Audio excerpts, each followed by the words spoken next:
Uh, as Chris said, my name is Mike Kiefer from Transamerica. I hope you guys have had as much fun as I have up here. I grew up in Omaha, so when I come back, it's always kind of fun. I joke with the home office that I stay at my parents' house, sleep in my childhood bed. We have a good time back there.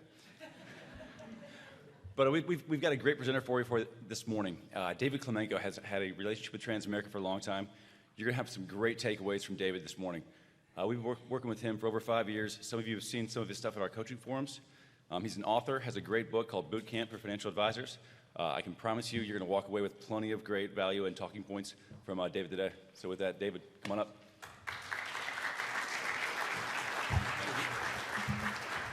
All right, good morning, good morning. So who am I? What am I going to talk about today? Well, let me tell you some background on myself. I've got a very diverse background. I'm going to be in your face this morning. So I got a very diverse background. And what I did was I took those interesting experiences that I had over my life, and I smashed 3 of them together to bring financial advisors some value to their business. It started back in 1988 when I went down to Parris Island and became a Marine for the first, last, and only time in my life. And what that helped me understand is discipline and structure. You need discipline, I believe, and structure in your life, but you also need it in your business. The next piece was my last 3 years spent serving my country. Once again, I found myself down in Parris Island, South Carolina, this time as a Marine Corps drill instructor. And I can tell you, in my lifetime, I'll never have a job as rewarding as making young Marines. I made 300 United States Marines, and they're all still alive today, and I take a lot of pride in that. But you say, oh, that's great, cool. I saw Full Metal Jacket. That was funny. What's that have to do with me? I'm very proud that you were a Marine Corps drill instructor, but I'm a financial advisor. That sounds like a bit of a stretch, David. Why is that going to help me? Well, let me explain. You see them all the time. There is a new civilian buzzword out there. Civilians love this word. They use it all the time, and more today. The word, boot camp. Everyone wants to have a boot camp, don't they? We got a boot camp for everything. A boot camp for finance, a boot camp for fitness. We got a boot camp for abs, boot camp for retirement. There's a show, boot camp for marriage. And when I see one, I will grab that instructor. I'll say, hey, look at you having yourself a little boot camp. Charging money for it. You're making all kinds of cash. When were you a drill instructor? And they say, whoa, easy. I was never a drill instructor. Well, I don't understand. You're having a boot camp. Well, you don't have to be a drill instructor to have a boot camp. That's true. You are free to use whatever words you want. So that means I can go have a Harvard study next week. Don't know what one is. Have no idea how to write one, but I'm gonna launch one. No, I can't do that, and they shouldn't do that. And the reason is because when I ask them what boot camp means, they say, David, everyone knows what it means. It means hard, difficult, disciplined. No. That's not what it means. Would you be surprised to find out that thousands of books have been written about Parris Island? Would you be surprised to know that only 2 books have been written by an actual person that has conducted the boot camp, the drill instructors? Only 2. Why is all of that important? Because it is hard, difficult, disciplined, yes, but that isn't what boot camp is all about. What it's about is stripping, not the person, the process, down to its very basic element. What is it we want you to achieve? We're going to take it down to the very bottom, and then we're going to rebuild step by step by step. Repetition, best practice, repetition, best practice. That's how we do it. If you think about firing a weapon, obviously we teach them how to fire a weapon. Take a wild guess where we may start. Where do we start? There are about 1,000 steps we're going to go over with those recruits. Where do we start when we teach them how to fire it? This is my weapon. That's funny, though, by the way. We will teach them how to sit down, Indian style. Now, I know that's not politically correct, but that's still what we call it, right? Not a lot of change happening down at Parris Island. So that means cross leg, okay? We will reteach them. And you say, well, why would you do that? Because if you don't have the proper foundation, we will teach them where to place one leg, the other leg, and they'll do it for hours. They will sit in that position for hours, and it is painful. And it's to get them used to that, because if you don't have that steady foundation, when we put the weapon in your hand, about 500 steps down the road, you won't be comfortable in your foundation. That's what I mean. That is a very good example of taking something down to its very basics, figuring out what the basics is, and then rebuilding with best practice and repetition. That's what I did to your business. I took those same tactics that only a Marine drill instructor would know, and I applied them to your business. I ripped apart everything you do. I took seminars, took them down to their basics, events, prospecting, how you prospect, where you prospect, why you prospect, how you build relationships with clients. Took it all down to its very basics, and then I rebuilt it, which is the third piece, folks. I've been in this industry for over 15 years. I have now traveled to over 500 cities. I'm happy to say, Omaha, this is my 6th or 7th time coming to Omaha, Nebraska. I've traveled all over the country. What I was looking for and what I found were what I call true best practices. So I ripped it down to its basics, took discipline and structure, applied it, and then put the best practices in there. But I changed the way your industry looks at best practices. In fact, I couldn't stand the way this industry looked at best practices. So I'll ask you, if you were to write a book of best practices from financial advisors, where do you think the industry is going to go to find those best practices? Where do we go? Where do we get best practices from in this industry? Successful advisors, yes, thank you. How do we determine success? Production, boom, there it is. You are a cajillion-dollar producer. You're amazing. I'm going to find out what you're doing, and then I'm going to replicate that. And I'm going to say, based on what you're doing, you can do it too. What he's doing in Spokane, Washington, and it'll work for you. And if you're doing it in Lake Oswego, Oregon, been there, by the way, it'll work for you too. And if you're doing it in Roswell, New Mexico, been there. Ever wonder if they're, anybody from Roswell, New Mexico? Yeah, you ever wonder if they're weird there? They are. Because he's doing it, it's going to work for you. What I realized was production is not the right measurement for a best practice. Because when I went a little bit deeper talking to these best practitioners, and they were fantastic, and I'd say, well, how do you grow your business? Well, David, let me tell you what I did in 1975. Well, that's great, but it's not 1975. So can you tell me what you're doing today? Well, today, I just get referrals.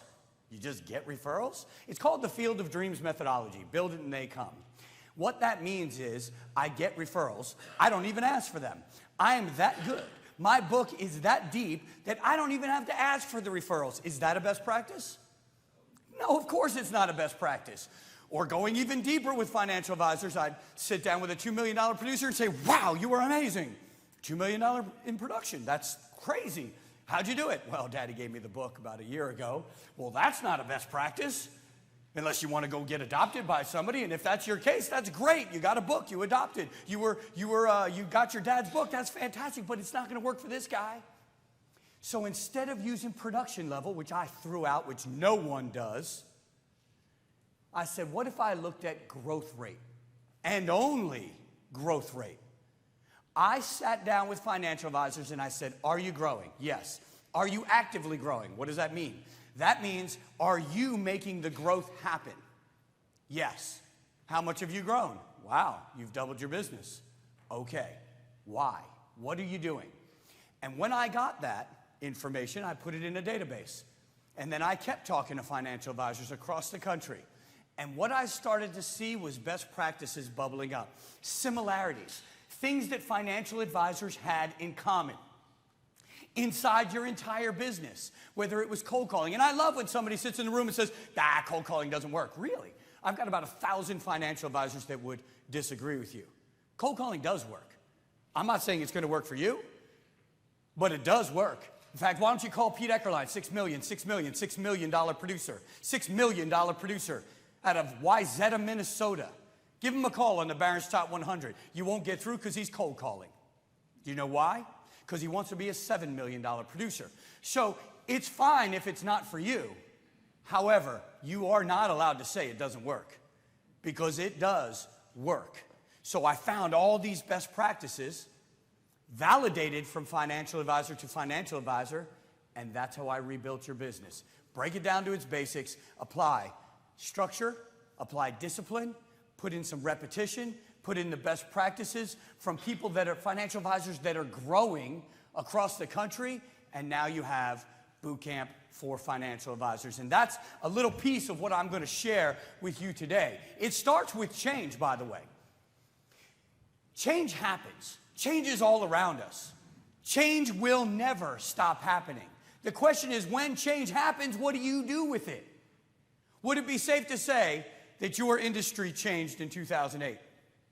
Would it be safe to say the perception of financial advisors changed in 2008? Would it be safe to say the perception of markets, perception of the banks, all changed in 2008? The problem I have, I call that your battlefield, is the tactics haven't changed. The tactics remain exactly the same. Why is that? It's time to change the tactics. It's time to change the weapons. I'll give you a great example. Sir, do you ask for referrals? I do. Jay, you asked me for a referral. The way you would normally ask somebody for a referral. Here, I'll give you the mic. I know, it's a little uncomfortable. It is. Like That's okay. We've done a lot of good work together, and probably in the back of your mind, you have thought about other people that you might want to introduce me to. Who's the first person, the closest person to you that I think might want to be introduced to me that I should give a courtesy call to? Perfect. Okay. Garden variety referral request. We agree? We agree? Normal referral request? Okay. So you ask for that referral. You say, hey, maybe there's somebody that you might know, blah, blah, blah, blah, blah. That was good. What happens next, generally? I'll think of it, or I can't think of anyone. I'll get back to you. Is that about right? What happens next? Nothing. So guess what you're going to do? You're going to do it again. The same exact tactic. You're going to use that again. Why? Because it was so good that you're going to do it again. And that's what I'm talking about. Now look at the change that's happened in your industry. Would it be safe to say that the perception of risk in giving a referral greater today than it was in 2007? Let me put it this way. Referrers,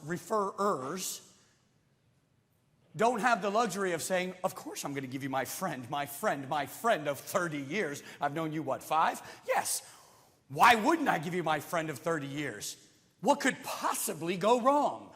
Would it be safe to say that comfort left in 2008? So I'm not saying referrals are bad. They're phenomenal. What I am saying is they take a lot longer, and your tactics had better change, or you're going to get run over by the change. You have to embrace this change, and I get it, by the way. I do. I get it. How long have you been in business? 14 years. That's not what I expected. How long have you been in business? How many? 55 years. Seen a lot of change. 55 years ago, if I sat in a bar with you and I said, let me tell you something, Harold, in 55, well, I guess it would be about 50 years, the market's going to crash. Merrill's going to almost go out of business. Yeah, that would be Merrill Lynch. They're going to get bought by a bank. A couple others are actually going to go out of business. What would you have said to me 50 years ago? It always comes back. It always comes back. You wouldn't have believed me, would you? Not in a million years. Because it was unthinkable. But it happened. Change happens, but we hate it. We hate change. So I'm going to give you some ideas, and you're going to walk out that door, and you're going to be like, I don't want to do it. It's uncomfortable. I hate to change. Because it's uncomfortable, because it's unknown. And I'm looking at you and saying, I get it. No one gets it like me. If you've never met a real Marine drill instructor, one thing we don't like is change. We're not flexible. This is how we make Marines. You like it? Oh, good. You don't? Get out. Because this is the way we do it. This is the way we've done it for 100 years. This is the way we're going to continue to do it. So we don't like change. But here I am, this Marine drill instructor, and here comes change. Life is beautiful. Just when I got used to it, just when I was getting good, I was making Marines, and I was good at it. Life is beautiful. Here it comes. Wham! One day, Marine drill instructor. Next day, I'm a single dad taking care of 2 children, 3 and 5. One day, Marine drill instructor. Next day, I'm a single dad. My son and my daughter, 3 and 5 years old. I'm down in Parris Island, South Carolina. Family is home in New Jersey. No help there. I'm on my own. And I looked at this new job and I said, I have no idea how to be mom and dad. I'm still getting used to being dad. But I do know how to be a drill instructor. So I know what I'll do. I'll take the tactics of a Marine drill instructor and I'm going to force them into this job of being a single dad. They're going to be squared away. I'll tell you that right now. You're laughing because you already know the end. I didn't. I thought it was going to work great. Took my son to daycare. They said, Mr. Klemenko, we just want to let you know we have to move Michael to another room. He's got to go to the 3-year-old room. I said, well, all right, very well then. Move away. They said, no, we're telling you this because to move in that room, you have to be potty trained. I said, oh, okay. They said, we have some books and some VCR tapes in the back. Should take you about 2 weeks, but we need to get that done. I said, 2 weeks? Ma'am, it'll be done tonight. It'll be done in the next couple hours. Yeah, this is how dumb I was. I said, let's go, boy, get in the car. That's what we're doing tonight. We're potty training. She laughed at me just like that, and I was mad too. I said, you know what? I don't need the books and VCR tapes. I'm going to show her how drill instructors roll. I'll show her how it's done. So I get the young man home, and I stand him up, and I said, let me tell you something, boy. You're going to potty train, and you're going to do it now. The voice, the point, the stare. He laughed. He laughed at me. That's not what was supposed to happen. He was going to cry, run to potty, come back. I was going to go to daycare and say, bring it on, what's next? That's how we roll, us drill instructors. But that's not what happened. He laughed. He said, Daddy, you're so funny. And that's it. There it was. I just realized that my entire battlefield changed. And what I was trying to do is I was trying to force the old tactics, the old methods, into this very new battlefield. And I knew that was not going to work at that moment. I was going to have to change everything. I was going to have to get out of my comfort zone and begin to change. And I know it's uncomfortable, so I'm telling you, I get it. But you are going to have to do it. Your industry is changing and will continue to change. I'm going to talk about robo-advisor. It is a big thing. It's a big deal, and I'm sick of hearing it too.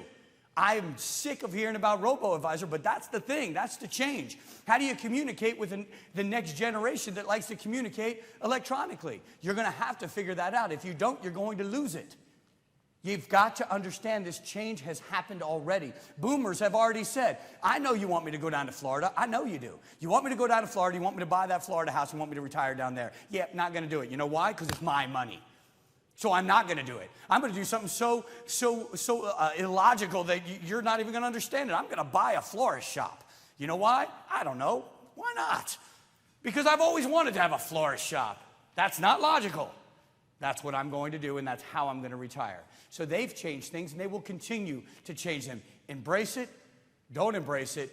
But I'm telling you, if you don't, you're going to get run over. One thing that I've been able to do is fit advisors into 3 buckets. And I want you to think about these 3 buckets. You will fit in one of these 3. All of you will fit in one of the 3. You've got the first bucket, business as usual. I love these advisors. I really do. I talk to them every day. David, this is what I do. This is what I do. This is what I always do. All right, this is what you do. What do you do? Well, I like to grow my business. Which is a good starting point, by the way. Not everybody wants to grow their business. This presentation is about growth. How many of you want to grow your business?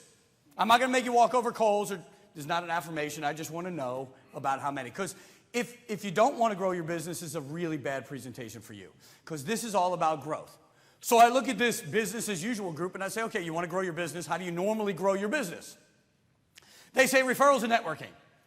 Referrals, and I do see you guys taking pictures with your phones, and that's okay, but I will make these slides available to you, I promise. Carol, we'll make sure we get them the slides. Outstanding. I mean, you can still take pictures if you want to, but we're going to make sure we get you the slides. Okay, so how do you normally do your business? Referrals and networking. That's what I do, that's what I do. That's what I always do. That's what I've done for 10 years. How's that going for you? Not good. That's why I'm talking to you. Well, that's not a big surprise. If you think about the change, referrals and networking, they just take longer. So if you want to grow your business in the next 6 months, referrals and networking is going to be tough. So referrals and networking aren't working for you. Okay, have you thought about some of the other ways to grow your business? Like what? Have you ever thought of doing seminars? Bah, bunch of plate lickers, come eat your food and leave. I'm not doing seminars, all right? Have you thought about events? You mean like events for clients? No, I mean like events for prospects. Do I have to pay for it? You'd have to pay for some of it. No, I don't want to do that. Okay. Have you thought about cold calling? Young man, I cold called my way into this business. I'm now going back to it. Okay, just asking. Guess cold walking's probably out of the question. Yes, what do I look like, Edward Jones? I'm not going door to door. No, absolutely not. Okay, so cold walking's out too. Have you thought about direct mail? Does it work? If you mail 5 to 10,000, just a side note on direct mail. The average mailing for somebody who thinks they're doing direct mail is 250. 250 pieces of mail in a week. Take that to 5 to 10,000. 5,000 at the minimum. 1% response rate on direct mail. 1% response rate. Now, I want to explain that 1% response rate. That is including your big mailers like Chuck E. Schwab, Nationwide, Prudential. They don't isolate them. They don't take them out of the measurement. They're all in there, and they are mass mailers. So, of course, they're getting a bigger response rate. They're mailing 100,000 at a clip, 500,000 at a clip, and they're in that 1%. I think it's much lower than 1%. And you're mailing 250 people. It is not going to work with that. You've got to get it up to about 5,000, and you have to do it over and over and over again. Whoa, no, I don't want to do that. Okay, just saying. What about local ads? Does it really work? Yes, if you stick to it, it will grow your brand, which will grow your business. But if you're going to look to say somebody saw your ad and became a client, that's very hard to do. But you've got to invest money in it. No, I don't want to do that either. All right. How about trade shows? I'm a sophisticated financial advisor. You want me at the mall with MetLife? No, I'm not doing that either. Okay. Now, this is the point where I stop the conversation.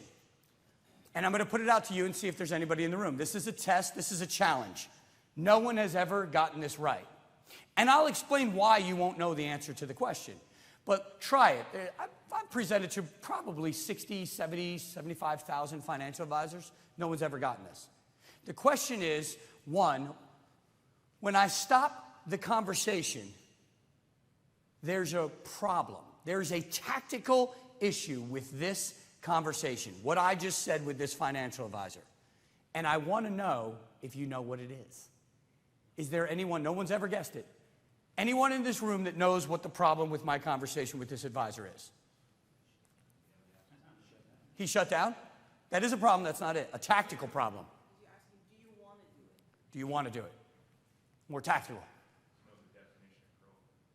Nope. Nope. Here it is. I'm going to give it to you. It's over. We're not even close. And there's a reason you don't know this. The problem is you're out of prospecting methods. I actually just said the 9 ways and only 9 ways you can grow. And he actually just said no to all of them. So it's impossible to grow.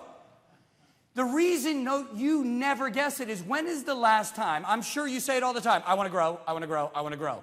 When's the last time you sat down and said, let me actually write down the only 9 ways that I can grow my business? And from there, put some structure and discipline and planning around those.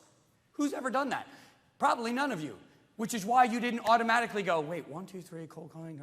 Oh, yeah, duh. Those are the 9 methods. You're out of methods. There is a 10th, it's buying someone's book, but everyone can't do it. So boot camp is always all about inclusion, meaning everybody. It's got to be right for everyone, everywhere. So in fact, most financial advisors cannot buy someone else's book. So there is a 10th technically for independence, but I don't talk about it. So there are 9 methods. That's why you didn't know it. By the way, 2 most popular, which are they? Across the country, 46 states, 500 cities. What are the 2 most popular methods of prospecting? Referrals and networking. Referrals and networking are the 2 most popular, 46 states, 500 countries. Wow, that would be remarkable. 500 cities. Why? Why are they the 2 most popular? It's very important to know. Nope. Easiest. Why are they the easiest? Let's go a little deeper. Why are they the easiest? No stress? Rejection is easier. That's what you'll tell yourself.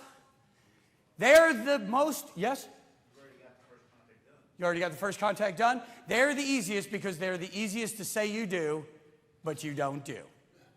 That's why they are the easiest, which is why they are the most popular. Let me explain.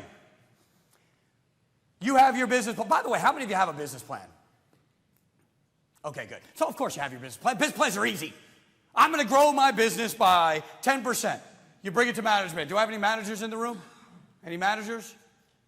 Right back there. So we bring it to our manager because she says, make a business plan. And it says, I'm going to grow my business by 10%. I'm going to do that by cross-selling my existing clients. And I've identified the following clients with the following products. And I'm going to do that by prospecting new clients. And I'm going to do that with referrals and networking. And we print the business plan. And we take the business plan all nice and beautiful, and we put it on the desk for the manager, and oh, it's not you, it's you back here. And we put it down on the desk for the manager, and the light shineth down on the business plan. And management says, brilliant, go forth and multiply. And we go, and we take the business plan, and we put it on our desk because it looks good, and we feel good that we have a business plan. But I don't do that. I look at the business plan and say, yay, how? How? So I see here you're a networker. Yes, I'm a networker. How do you network? Well, I go to things. What kind of things? Well, I go to stuff. What kind of stuff? Well, you know, David, I go to networking events. Side note, anything that you're going to that says networking in the title of the event is garbage. Don't go to it. It's a bunch of you looking for business. If the word networking is in the title of the event, it's not a good networking event. You must step outside your comfort zone for this. You got to get a little more creative. Find a fundraiser, $100 a plate. How much does it cost you to get in? $100. You will sit at a table with either 9 or 7 other people. At $100 a plate with 99% accuracy, I can tell you your target market is sitting at the table with you at $100 a plate. 99% accuracy. That's a networking event. Go to a 5K. That's a networking event. Go to a triathlon. That's a networking event. Go to a wine tasting, networking event. Art exhibit. That's a networking event. You got to dig a little bit deeper. Don't just look for the easy slam dunks because they probably won't work. Okay. So I said you go to things and stuffity stuff. What events have you been to? Because it's May and we're having this conversation. It's May and you put the business plan together back in January. So what things have you been to? Well, I haven't gone to anything yet, but I'm going to go. I should hope so. You have 2 methods for growth, referrals and networking. And we're talking about one of them right now, and you haven't been to anything yet. Well, I'm going to. Well, show me on the calendar what you're going to go to. Well, I haven't done that yet. Well, how are you going to grow your business? It's May, and you haven't gone to anything, and you don't even know what you're going to go to yet. Well, that's not all I do, David. I'm on boards, too. Well, boards are fantastic. Boards and committees are great. What boards are you on? Well, you know, I used to do BNI, but that didn't work out well. So then I started doing the Chamber of Commerce, but that was no good. And I don't know. I guess if you ask like that, I'm on the YMCA board. Well, you said boards. In fact, you walk around saying I'm on boards. It's really board. You're on board. You're on one board. So when you think you're actively involved in the community, when we rip it down, it's board. One board. How many people on the board? 10. 10 including you? Yes. So that's 9. How many of the 9 are clients? None. How many of the 9 would be good clients? 5. How many of the 5 of you asked to be a client? None. How many of the 5 of you said, let's have some lunch, dinner, snack, breakfast, tea, go over what I do, what you do, maybe there's some synergy? None. How many of you said of the 5, hey, you know what, when's the last time you got a second opinion on your investments? None. Huh. How many people come to your meetings? No, it's just the 10 of us. How quaint.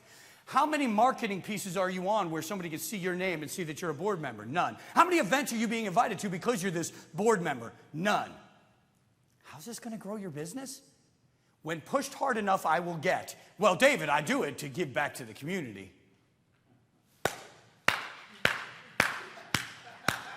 I give back to the community too. Here's the thing. I think giving back to the community is wonderful. I have a nonprofit organization which will never get me business, which is why it's not in my business plan. It's in my personal plan. If you're doing networking to give back to the community and you are not willing to ask for the business, take it out of your business plan. You are not a networker. So now we take it out of your business plan and leaves us one other method for growth. What was that? referrals, which has a fundamental flaw. What is it? Aside from the fact that you don't ask for them, right? There's something even more fundamental. It's dependent on somebody else. You don't control it. That's right.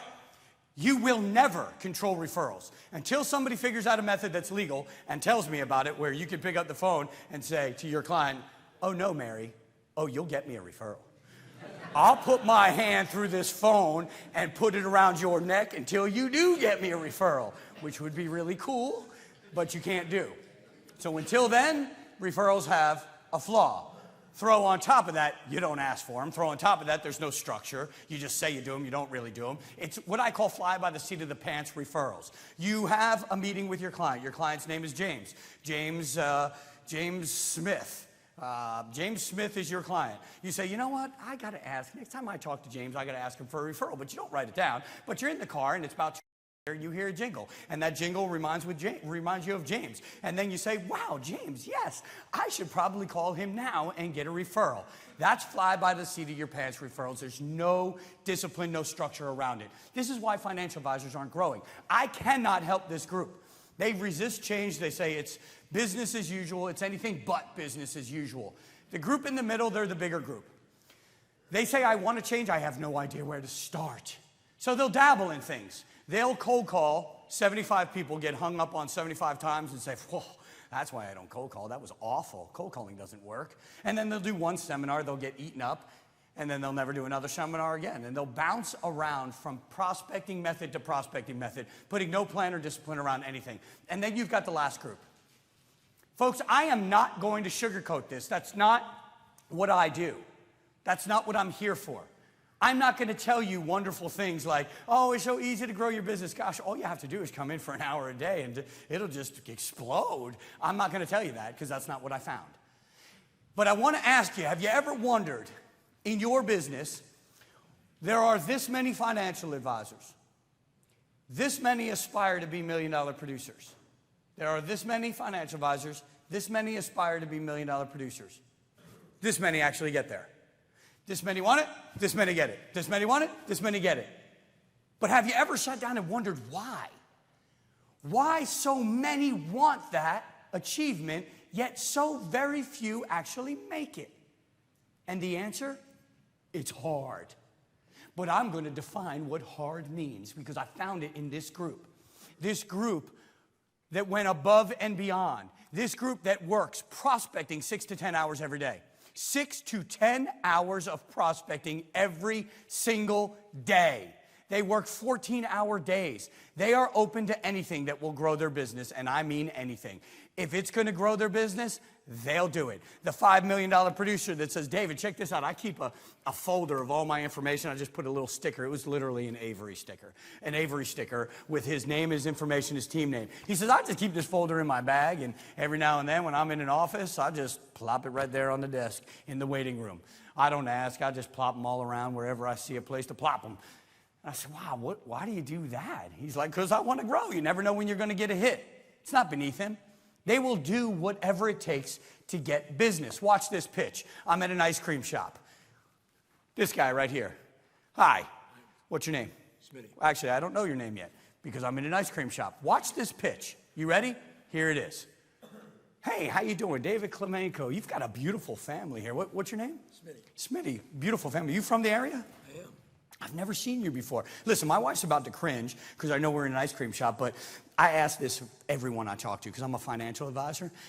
Are you 100% satisfied with your financial advisor? Now, don't answer yet. The reason I ask that is because you'd be amazed at how many people are not 100% satisfied. And you think about what a financial advisor does, take you to retirement, help you live through retirement, and pass the wealth to that beautiful generation you've got over there. How could you not be 100% satisfied? So if you are, we'll talk about the butter pecan, which, by the way, is amazing. And if you're not, I'd love to talk to you about maybe we have a meeting and I can get you to 100%. You 100% satisfied? Now, it doesn't matter what he says. It doesn't matter because my question is that an aggressive pitch? What I just did there, is that an aggressive pitch? Yeah. 10 million. I'll do it again. $10 million producer, Nestor Vignair. That's not his pitch yesterday. That's not his pitch when he just started. That's his pitch right now. That's his pitch today. He'll do that anywhere with anyone. at any time. Now, normally the best practice would be, hey, on my way home, I'm going to hit as many ice cream shops as I can, because if Nestor can do it and he's a $10 million producer, I'm going to do it. That's not the best practice. Did I see that anywhere else in the country? No. Do I think it'll work for you? Probably not, but it works for Nestor. So the best practice is, the takeaway from that is, why is a $10 million producer doing that? Because he wants to be an $11 million producer, because that's what works for him. And why do you stop doing things that actually work for you? Keep doing them. If they're working, keep doing them. That's what I found in this box. They're willing and open to do anything. And by the way, they prospect on the most successful day of the week. What is it? What's that? Today. What is today? Today's Wednesday. It is not today. What is the most successful prospecting day of the week for your industry? It's Saturday.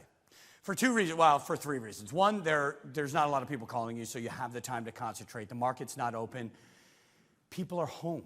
You can cold call. It is a phenomenal method on a Saturday because people are home. Now, is somebody going to get mad at you for calling on a Saturday? Welcome to cold calling. You hang up the phone and guess what? You got 17,000 other names to call. Keep calling away.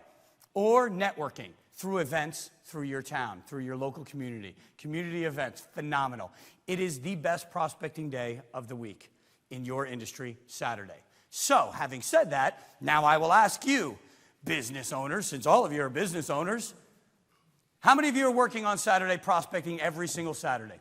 Every Saturday. 100% of your Saturdays are spent prospecting. 1, 2, 3. 3. 75% of your Saturdays spent prospecting. There's one more. We're at 4. 50% of your Saturdays are spent prospecting. Add 2 more. 3 more. How many of you don't prospect on Saturday at all? Thank you. And I know why. I'm going to make you tell me, but I already know why. So you can be honest with me. Did you say no, you don't work on Saturdays at all? Why? I value my free time. Your free time. What do you do with your free time on Saturday? Fish, hunt. That's not the number one answer. That is fish, hunt. Yes, your free time. Do you work every Saturday? No. Why? There again, free time. Free time with who? My wife and family. Family. That's the one I was looking for. Family is the number one reason. And I totally get that. I understand that. I completely understand it, but as a business owner, I don't. So I'm going to take it out of your industry, and I'm going to put it into a different industry to show you what it looks like. I own a car lot. It's a Honda dealership. It's mine. Who makes the rules? You. That's right, I do. I better listen to the clients, but I make the rules. So it's my Honda dealership, and she pulls up on a Saturday. Hi, how are you? David Klemenko. I own this fine establishment. What can I do for you on this fine Saturday morning? I'm looking for a car. Looking for a car. Well, that's fantastic. We have a lot of cars. But here's the thing. I'm not open today. I just happen to be swinging by. I am not open on Saturday. You know why? Because I like to spend time with my family. So I'm not here. I'm not really here. So I'm going to need you to get off my lot. You come back on Monday, and I'm going to sell you a car. Now, are you coming back on Monday? No, you're going to buy a car today. Of course you are. But let me ask this. As a financial advisor, what do you think of me as a business owner closing my doors on Saturday, which, by the way, is the best prospecting day of the week for auto sales? What do you think of me as a business owner? Not a good plan. Interesting. What do you think of me? I would agree, second hand. Not a good plan, what he said. What do you think of me as a business owner? Dog ain't gonna hunt. Dog ain't gonna hunt. Interesting. But you feel it's okay and you're justified and you even deserve to take a Saturday off because your industry is so much more sophisticated than auto sales. It is not. It's sales. And you should be open because it is the best prospecting day of the week. Now, I get it if you don't, and I'm not asking you to add 4 today. I'm asking you to try 1. Try 1. But if you don't do that, then do not walk out that door and wonder why you're not part of this group. And I'm not saying you have to be, but don't tell me you aspire to be there. But I don't want to do the things it takes to get there. I just want to kind of get there. But I don't want to do the hard work. That's not going to work for you, folks. Unless you fall on somebody that just won the lottery, and that does happen. I've run into those financial advisors, and you know what they do? They laugh. I ran into one in Oklahoma. He's like, yeah, the guy came into $300 million. I had met him a couple of years ago. Bam, I got the account. I was a terrible advisor, but I got the account. And he laughs. That doesn't really happen, folks. It really doesn't. I wouldn't wait for that. So you got to think about that. That's what I found in this box. That's why they're so good, and that's why they grow so rapidly. Which takes us to the goal. This is the cornerstone of my message. Because in ripping your business down to its very basics, I said, okay, is there something I can hone in on?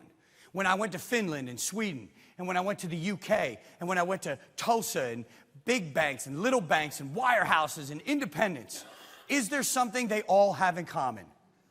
And there was. There was one thing I could hone in on, and it was loyalty and trust. Is there anyone that has something bigger, more important than gaining loyalty and trust from clients and prospects? Is there somebody that has something better as a goal than loyalty and trust? Because I've never heard of one. Okay, so loyalty and trust is what you crave, it's what you seek. So how do you get there? Loyalty and trust comes when you go beyond expectation. Satisfaction will not get you to loyalty and trust. So you've got to go beyond satisfaction, beyond expectation. To get to beyond expectation, folks, what comes first? What must everyone do to get to beyond expectation? Before you can get there, you have to hit this stepping stone. Do something unusual. Expectation. You can't ever get to beyond expectation without hitting expectation first. So what is expectation for your industry? Well, the minute you tag the word financial advisor next to your name, there comes the expectation. Great investments, great products, great operations, great service. That's the so what? We have a plethora of products here, but of course you do. You're a financial advisor. You think I didn't expect that walking in the door? Of course you've got products. Of course you've got a great platform. I love when you tout your knowledge of the markets. Our knowledge of the markets is vast, but of course it is. You're an advisor. I would hope that you'd know and understand the markets. Try it this way. Ladies and gentlemen, welcome aboard Delta Flight 959er. We've got a pretty safe flight over to Florida, Tampa specifically, and I just want to let everybody know this is Captain Klemenko, and I know how to fly the airplane. Thank you, and I'll talk to you later. Right? You laugh, because it's ridiculous. That's how I look at you when you say, well, my knowledge of the markets, I've known the markets for 15, 20 years. Well, of course you know the markets. That's your job to know the markets. That is all expectation, folks. That's all the so what. That will not take you to beyond expectation, thus you won't get to loyalty and trust. So the beauty is, in your industry, there are only two ways to get to loyalty and trust. Two. You get two options. The first is very effective, very fast. Nothing will get you there faster than this one, and it's called performance. Performance will take you to loyalty and trust. Good performance, great performance. They love you, don't they? My advisor, personality like a box of rocks. But who cares? Because I'm making money, money, and I'm making money a lot. What happens when the performance goes down? If we build the foundation of loyalty and trust on performance, what happens when the performance goes down? The client leaves, and they will go looking for performance. And they will keep bouncing around from advisor to advisor based on performance until they find the other thing, and that's the relationship. And the financial advisor that was up here earlier said it's a relationship business. I know you know that. My problem is there are thousands of advisors, and most of you have absolutely zero tactics and zero discipline and zero structure and zero measurement around how you build the relationship. And then the advisor will say to me, David, you can't put structure around the relationship. The relationship's got to flow. No, you will put structure and discipline and measurement around it, and it will flow. Because this is how you get to loyalty and trust. So let's rip the relationship down to its basics. The poor cameraman back there, he's getting a workout today. I forgot you were taping. I'm all over the place here. All right, so he's like, geez, I just want to have a cup of coffee and sit down. This guy stopped moving. Can't you go to the podium for once? Just once. Can you give me 5 minutes at the podium? All right, so, sorry, brother, I forgot about you. All right, so if we rip the relationship down, I'm going to be looking at you all the time now. If we rip the relationship down to its basics, there's one element of a relationship that no relationship exists without it. What is the element? This element. Trust is the outcome. So the element is contact. Without human contact, without some interaction, there is no relationship. It is the starting point. Even if Chris and I were born twins and he was shipped off to New Jersey and I lived in California, we've never met, and we meet at 21, we don't have a relationship. We have now, as we meet, we are starting our relationship. It starts here. Depending on where the client or the prospect, or we'll call them the new client, is in your life, how they came, depends on where that starting point is. But the only ones that start up here are family members. Everyone else is down here. There's some variation of down here. So what we're trying to do is we're trying to take them on the relationship scale from down here to up there. Why? Because up there is where loyalty and trust is. So the question is, how do we do it? Well, you've got to rip contact down to its basics and say, there's a ton of contact, different types of contact. What makes contact better? What affects the relationship scale better when it comes to contact? Well, let's try it.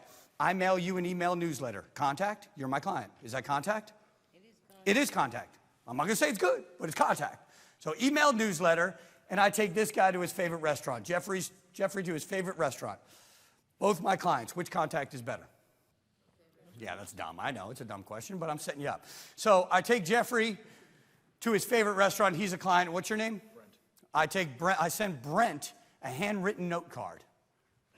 Now which one? How many of you still want the face-to-face dinner? How many of you want the handwritten note card? How many of you say, you know, I don't feel like answering your questions anymore. You're not my drill instructor. Okay, I get it.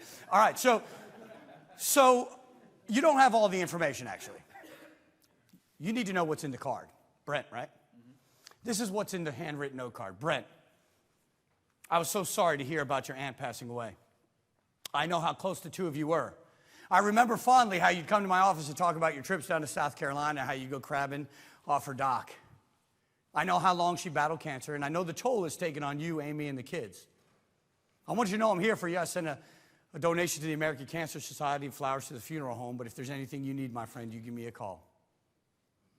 Now, face-to-face dinner or that handwritten note card? 99% will move to the card. I just made a card a better contact than a face-to-face dinner, and in lies the secret to how to build the relationship. How did I do it?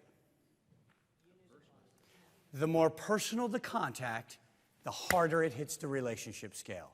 The more personal the contact. How did I make that contact so personal? And we'll be there. We'll be at the bottom. Starting point. How did I make it so personal? You mentioned names of the family. Data. Information. It's called data.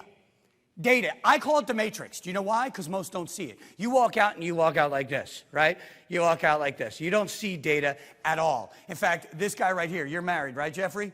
Jeffrey will be in some quaint little shop with his wife, and she'll pick up a silver spoon and she'll be like, Jeffrey, honey, you know, this reminds me of my Nana. She used to make me grapefruit in the morning. And that to Jeffrey sounds like wah, wah, wah, wah, wah, wah, wah, wah.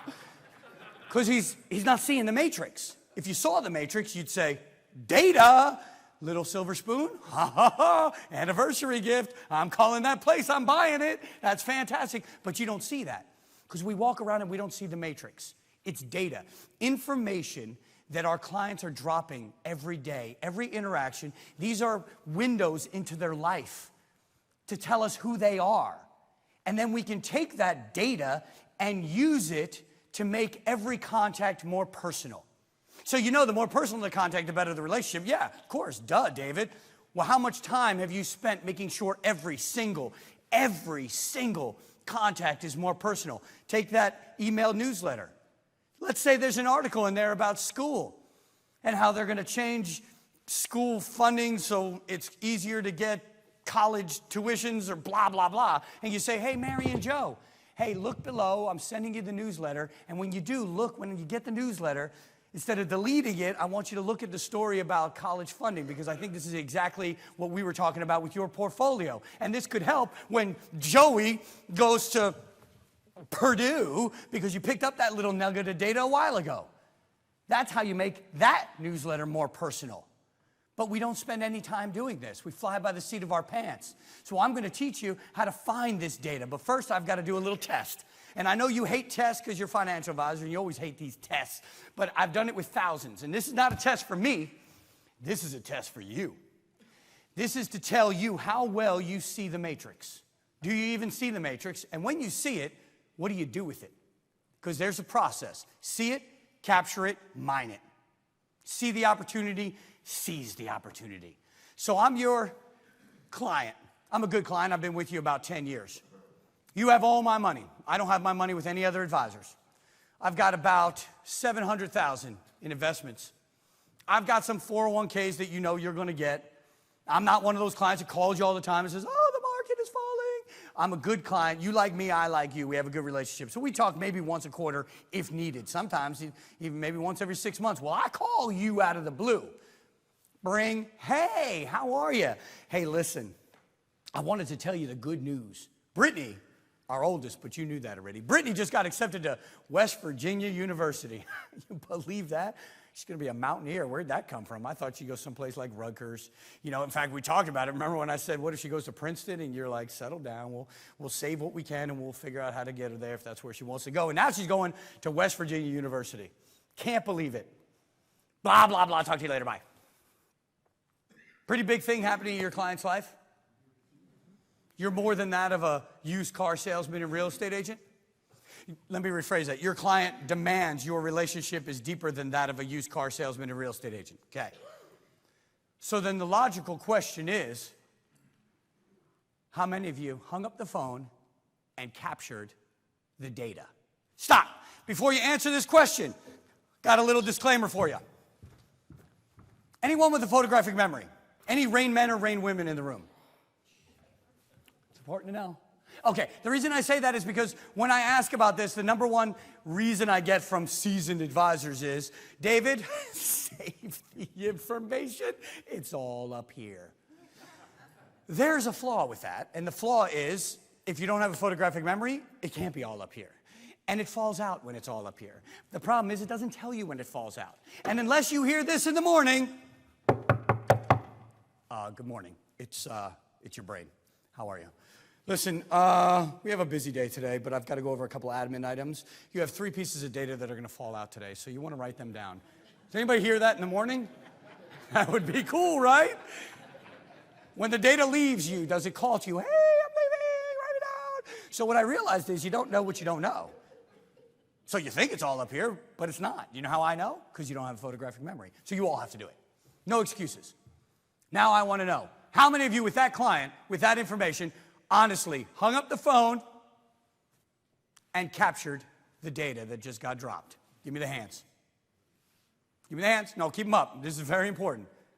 This is your business right here. This is where it is. All right, go ahead, put them down. That, I believe, was less than 50%. I'm going to give you about 40%, which is a lot because I don't think it was 40%, but I'm going to give you 40%. 40%.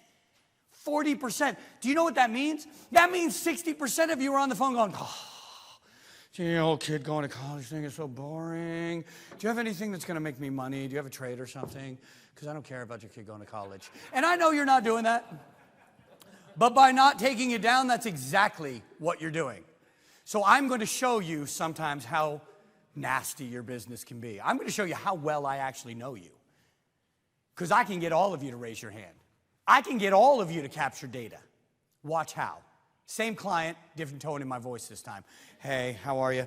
Hey, listen, I just wanted to call you. My dad passed away, and I've got to go to Pennsylvania and do a bunch of stuff. But I'm calling you because we need to talk October 1st because I'm a little lost. He left me $4 million, and I knew that was going to happen, but he left me $4 million, and I don't know how to get it over to my account. So I assume you've done this before. Give me a call October 1st, and so we can figure it all out. How many of you capture that data? You put a big, fat Post-it note on your door. Call client October 1st. Usually goes to the gym at 6:30. Should catch in the car at 6:31. Let's go get the $4 million. Of course you capture that data. So, let me ask you this. The first scenario, the kid going to college, that phone call, who's that phone call important to? The second call, the inheritance, who's that one important to? Why is it not important to the client? Because the client's getting the money, whether you're involved or not. So the client doesn't really care about that conversation. They're just letting you know. But if you don't want it, they'll give it to somebody else. But they're already getting the inheritance. The question is whether or not you will. So that's why it's not important. So yes, the second call is important to who? The advisor. Here's the big question. Who owns the money? So who actually gets to decide which call is more important? And they always will, folks. They always get to decide. Not you. But on your importance scale, the second call is here. The first one is here. The clients, it's completely reversed. They're equally important. Equally important. In fact, if you do the first one well, you will always get the second one. You do the college calls, you will always get the inheritance. You'll always get the relationship. Because that's how you get to loyalty and trust. And only 40% of you copied the information down. Now let's go a little bit deeper. Now, how many of you copied the data and put a reminder in your calendar to reach out to the client? In this case, it was the husband. To reach out to the husband, the client, August, September, see how dad's doing. How many of you put a reminder in? We went down a little bit. I'm going to give you 30% on that. While I'm doing that, I'm going to check my time. Wow, 9:03. So that was about 30%. That means there's about 10% of you that are capturing data and doing nothing with it. Without the reminder, the data's dead. Okay, just so you know. That means you're sitting at your computer going, this is important information. I've got to get it in my system. I'm not going to use it, but I'm going to put it in my system. If you're not going to use it, do something else with your time because it's not productive.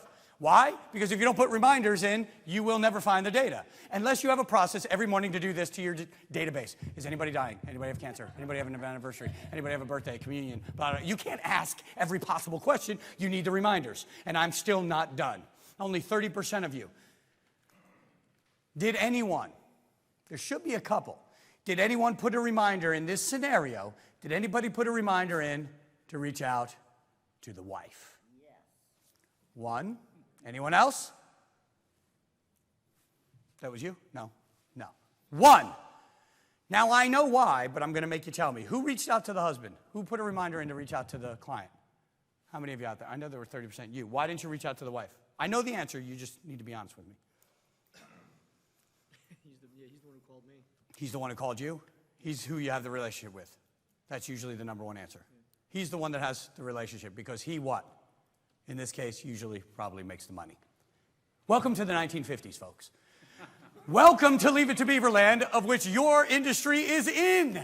You haven't left Leave It to Beaverland. In the Cleaver household in the 1950s, who manages money? Man. Man managed money. 1950s, yes. Man decides everything with money, yes? Yes. I'm not looking for you like you were in the 50s and I just looked in that area, right? 1950s, yes, man managed money. 2000, you were what? You were a boy. See, I'm okay then. 2016, I didn't come over here and ask him in the 50s who managed money. 2016, 15. Would it be safe to say a couple of things have changed in the American household? Yes. The other person has a bigger say in the investments? Yes. So, your industry is stuck in the 50s. You say, look at you, America, so cute, making decisions together. I don't care. I will maintain contact with and only with the person that has and makes the money. Now, why is that a problem? In accumulation phase of retirement, how many advisors are there in the American household? Average, 3. 3 advisors in accumulation phase of retirement in the average American household. I know you want it to be the one and only, but stats show us you are not. In distribution phase, how many advisors? So that means 2 are getting fired. The other person, the one you don't care about reaching out to, has a much bigger say who stays and who goes. Big mistake. If you've seen Pretty Woman, huge mistake. See this guy laughing right here? Well, now we know you watch Pretty Woman on AMC. That's a piece of data right there. Yes, big mistake, huge. And you had a third contact. Did anybody reach out to the daughter? Anyone? I know you didn't, but I'm going to ask anyway. Anybody reach out? You did. One. It was a son. I mean, this just recently happened. But you reach out. So you reach out to the child. Okay, 1. And that's fantastic. She got all 3. It's very rare. And I also know why you didn't reach out to the daughter, and it's okay. I get it. Why didn't you reach out to the daughter? Don't even know her name. Now, that is not the real answer. I want the real, honest answer. She has no money. Come on. I forgot to tell you that my daughter's name is Taylor Swift. Oh, I bet you'd know her name then. I love when advisors say, well, I don't have a relationship with the daughter. Well, if the daughter was Taylor Swift, you would have made a relationship. You'd have been like, hey, what's Taylor up to? Yeah, I don't know. I just bought her flowers. Crazy. I don't know. I just wanted to talk to her. Yeah, you'd make a relationship. She has no money. She's a speck on this earth. I'm an all-powerful financial advisor. I do not have time for the Britneys of the world. But Brittany's going to grow. And Brittany is going to get the inheritance. And you have lost a piece of your job. Take them to retirement, help them live through retirement, and pass the wealth to the next generation. Ask Merrill Lynch, because they're only keeping 6% of the next generation. And let me give you another stat that just came out. I think this was in Time or in Newsweek. 70% of women that inherit the money, 70% in the first year will find someone else to manage the money. 70%. It's all right here. How do you do it? The number crunchers will look into computers. I don't. It's right here. This is the battlefield. It's the relationship. And how do you make that relationship deeper and better? By taking the blinders off and seeing the matrix. By seeing those opportunities that you have to go deeper with your clients, to show them that you know them, you understand them, and you know what keeps them up at night, because that's exactly what they want. Last question, I'm going to close you out. Last question. For those of you that think you do this data well, for those of you that are going to meet me in the hallway and go, David, yeah, I do all that stuff. Well, why didn't you raise your hand? Well, I just don't do that. I just don't raise my hand. This is for you. So when you think about data, I want you to think about an important piece of data. Think about what your dream is for retirement. I want you to, in your mind, just quick, get to your dream for retirement. The dream for retirement, what is it? Okay, what's the dream for retirement, sir? Right here. Comfortable. Comfortable. What's your dream? Financially stable. Financially stable. What's your dream? Just retire around the kids. Retire around your kids? Stability. Stability? Providing education for my You guys, education for your kids? You guys are boring. Any travel here? What's your dream? Travel. Hey. Doing it now. Doing it now. But it is your dream, so you get to do whatever you want, right? Do it now. Okay. Would it be safe to say that you are the keeper of the dream for your clients? Okay. So the beauty is, Transamerica, me and my buddy Mike, we bought you a bunch of mugs, and they're in the back room. We have thousands of them, thousands. And the mugs say, my dream for retirement, and has a white box. And that, wow, okay, that's supposed to tell me that it's time to get off stage. So, meant to turn the sound off of that. Wow, that was scary. Everybody's like, the alarm, okay. Okay, so the mugs are for this. We're going to leave here, and we're going to go next door. And we're going to fill out those mugs that say, my dream for retirement, and we're going to mail them to every one of your clients. So my question is, if we were to do that, who could actually do it? Who could, with confidence, go next door, and I'm not talking about new financial advisors with one client, you know what I'm talking about here. Who could, with confidence, go next door and write the dream for retirement for every single one of your clients? If you can, stand and receive thy accolades. No one, huh? Been one in thousands. One. So my question to you is, let me see if I've got this right. You're the one that gets them to retirement. You're the one that gets them to the dream. You're the one that keeps them in the dream, and you don't know what the dream is? How do you do that?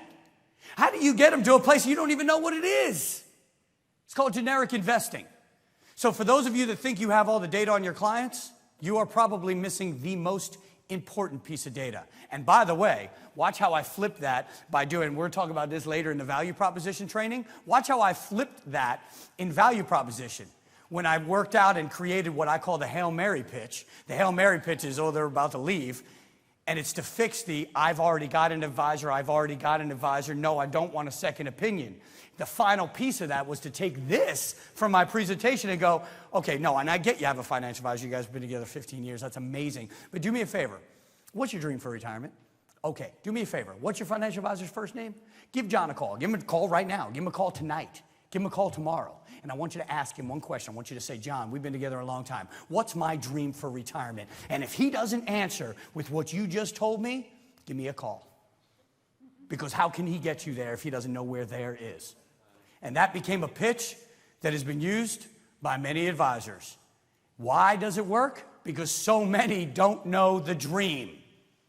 So my challenge to you is take the blinders off, go capture the data. You've got 9 prospecting methods. That's the only way to grow your business. Use them.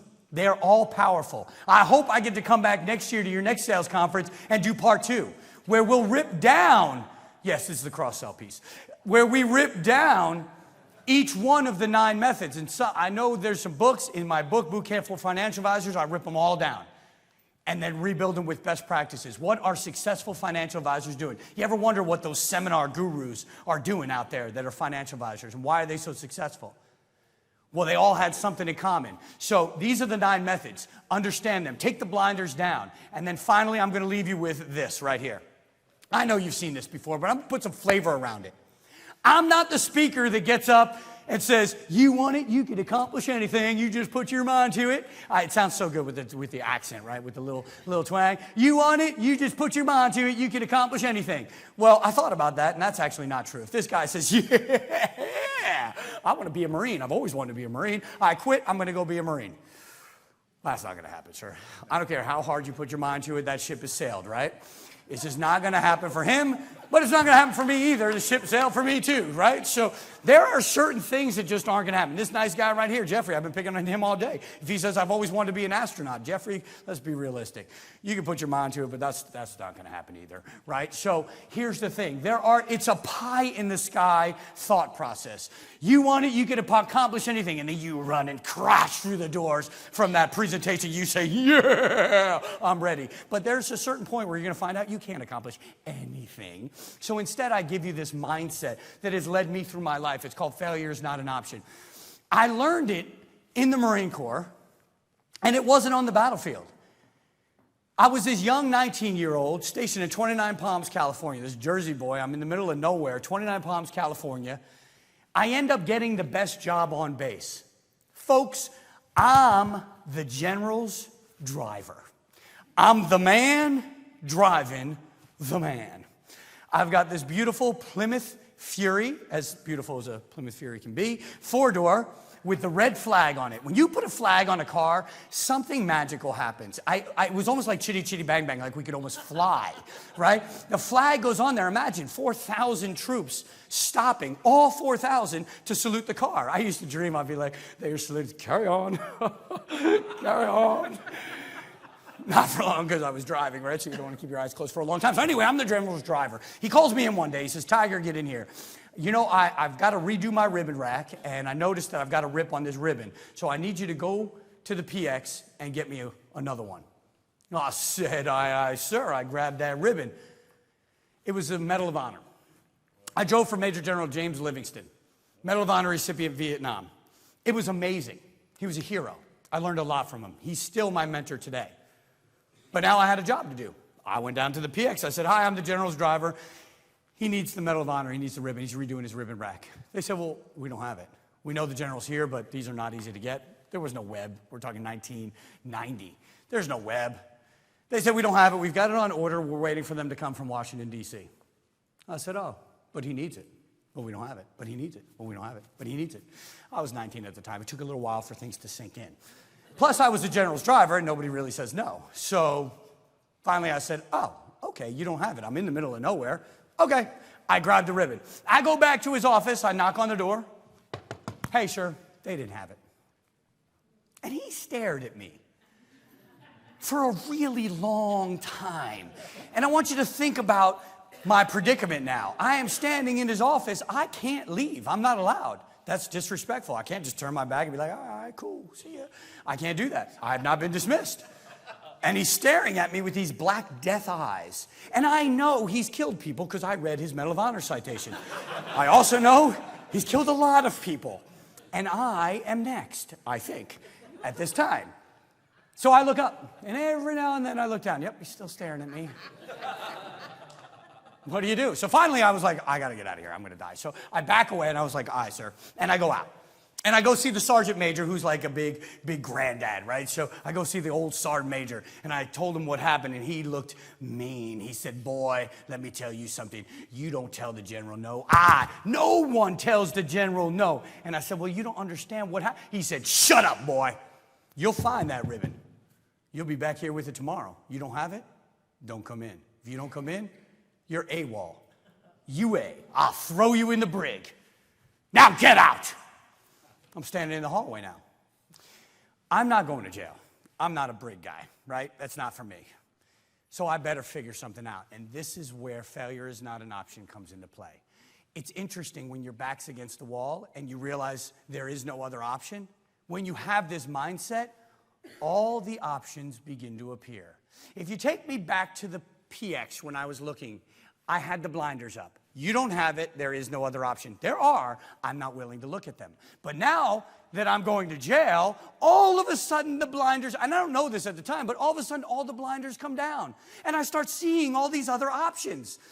I will find a Medal of Honor recipient in the area. There's got to be one in the connecting 3 states. Break into their house, steal it, and come back. Not a great option, but an option. I will write a bounce check that I know is a check that's going to bounce. In 1990, you could do that. For TWA, I will fly to Washington, D.C., get the ribbon, and fly back, and mission accomplished. That was definitely an option. And then the last one that hit me like a ton of bricks. Duh, why don't I call the PX at Camp Pendleton 3 hours away and see if they have one? Because General Christmas lives in the area, and he's got a Medal of Honor. And sure enough, there it was. Got in the car, 3 hours, Camp Pendleton, 3 hours back. Mission accomplished. I would later find out that both the general and sergeant major were teaching me a lesson. He knew there was no ribbon in the PX. He said you needed to learn this lesson because in battle, if you don't operate with failure is not an option, you will get yourself or your men killed. And I'm here to tell you, why is this important for you as advisors? Because growing your business is hard work. And if you don't have this as your mentality, as your mindset, which so many advisors don't. Oh, do you have a second opinion for your portfolio? No. Oh, okay. Bye. No. Why wouldn't you want a second opinion? Who wouldn't want a second opinion? You were around in 2008. You've got to have this mindset if you want to grow your business, and that's how you grow it, and that's the mindset. And the last lesson I learned was not from the Marine Corps or advisors. It was from remember that little 5-year-old blonde-haired girl that I was a single dad and mom for. She rocked my world one night when she came in, and everything I had learned about failure is not an option. She came in back from school, and she said to me one statement, Daddy, why doesn't my hair look like all the other girls? She said, Daddy, I want braids. I want ponytails like all my friends have. What do you say? I looked at that little girl. I said, honey, Daddy doesn't know how to do that. I can't be expected to do that. I don't know how to do that. And I had dumped failure is not an option, just like that. And that night I went to bed, and it didn't sit well with me. And so the next day I went to the store, and I bought a book, and the book was called Braids and Bows. It is the first chapter of my book. Yes, it taught me how to do hair, yes. But it taught me the deeper lesson. Never forget the roots of failure is not an option. There's always a way. You find a way. And if that's your mindset, I'm not going to tell you can accomplish anything, but certainly growing your business, that is definitely doable.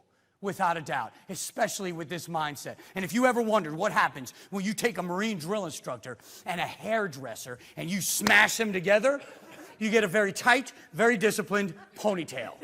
And I'm going to tell you, that was the best ponytail in that damn school. It was tight. Her face was like this. Guys, when you go home to try it out, be careful, because when you pull the hairs like that, that hurts them. So be careful. You guys are awesome. Transamerica, thanks for sponsoring me. Thanks, Mutual of Omaha. You guys are great. Thank you. Thanks, Carol, for bringing me. Thank you.